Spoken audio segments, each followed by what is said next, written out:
प्रभातखबर.com, विश्वास वही, रफ्तार नहीं।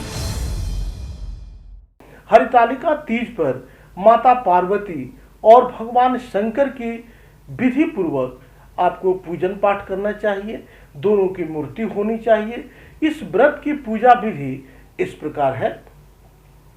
आज के दिन स्नानादि के बाद हरितालिका तीज व्रत जो है वह प्रदोष काल में किया जाता है। सूर्यास्त के बाद के 3 मुहूर्त को प्रदोष काल कहा जाता है। यह दिन और रात के मिलन का समय होता है जो सायंकालीन प्रदोष काल होता है। हरितालिका पूजन के लिए भगवान शिव, माता पार्वती और भगवान गणेश की बालू, रेत व काली मिट्टी की प्रतिमा हाथों से बनाना चाहिए। अगर गंगा जी करीब में है तो वहां से बालू लाएं, वहां से मिट्टी लाएं। पूजा स्थल को फूलों से सजाकर एक चौकी पर रखें और उस चौकी पर केले के पत्ते रखकर भगवान शंकर, माता पार्वती और भगवान गणेश की प्रतिमा वहां पे स्थापित करें। उसके बाद अच्छे से पूजन पाठ करें।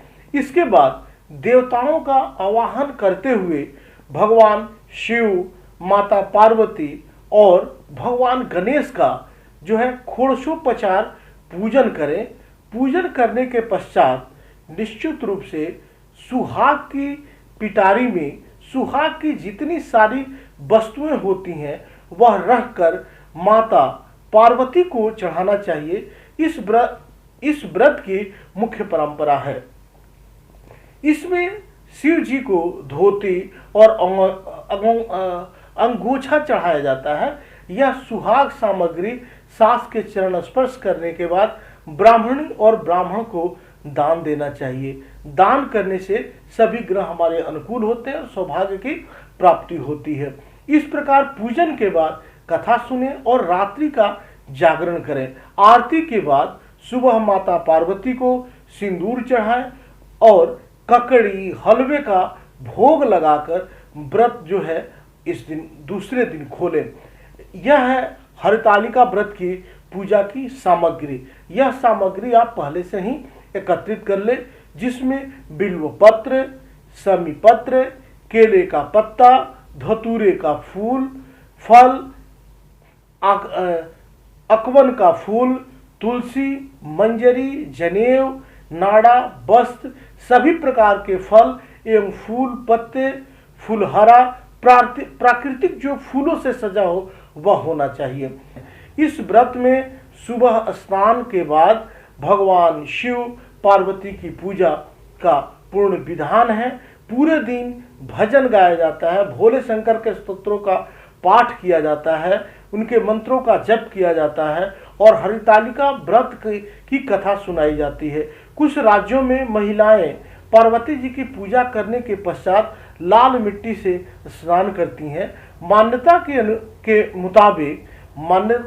के अनुसार ऐसा करने से महिलाएं पूरी तरह से शुद्ध मानी जाती है, क्योंकि मिट्टी तो बहुत ही शुद्ध होता है। इस दिन हरी हरी चूड़ियाँ, हरे वस्त्र और मेहंदी का विशेष महत्व है।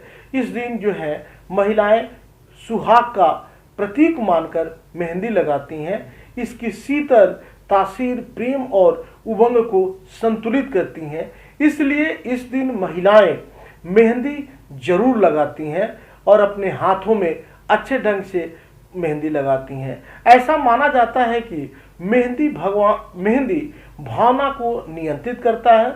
हरियाली तीज का नियम है कि क्रोध को मन में बिल्कुल नहीं आने देना चाहिए।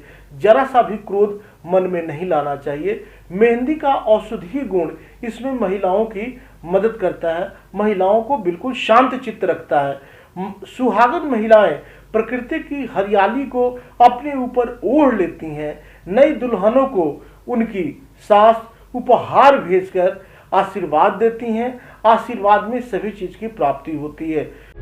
प्रभातखबर.com, विश्वास वही, रफ्तार नहीं।